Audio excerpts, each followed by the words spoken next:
Well, Gareth, November the 11th, a very special occasion across the country. Talk us through as well why you have led your players through a 2-minute silence this morning.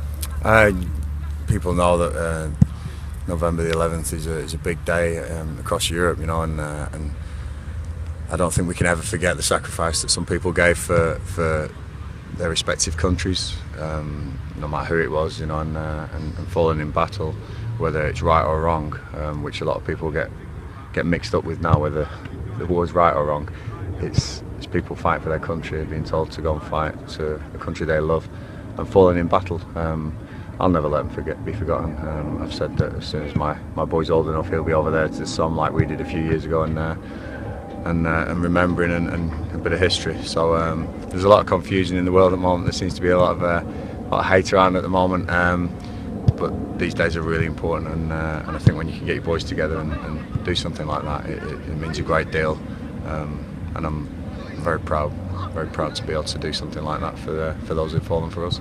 There's a very tight connection, isn't there, between football and remembrance, and you yourself went out 6 years ago to sort of commemorate the footballers who fell in the war. There were Wycombe Wanderers players who fell in the war, and as you said, that trip to the Somme 2 years ago reinforces to these lads that it was people just like themselves that gave their lives. Yeah, and I always say one of the greatest honours of my football career was blowing the whistle and at the remembrance of the Somme, the Footballers Battalion Memorial in Longville, a game which we went out to 2 years ago.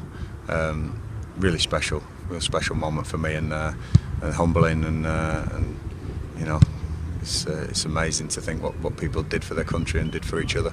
And like I say, we'll never forget them. There's big ties, and I don't want time to dilute all this. You know, it's important we do remember, so lest we forget. And there'll be a minute's silence before the game at Adams Park tomorrow. The Royal British Legion are joining us as well. It'll be a very poignant and special moment around the stadium. Yeah, of course, you know, and you know, Monty Seymour not too well at the moment. He's played a big part in that over the years. He'll be sorely missed. I don't think he'll be well enough to come, but it's always a special occasion. So I'm sure wherever Monty is, he'll be looking with pride, and me again. We're looking at pride at all the Wycombe fans, the Morecambe fans, and football fans in general. That the respect's being paid at the right time, because this is a game. Yeah, it's important. We all love it, but it's not life and death, and that was.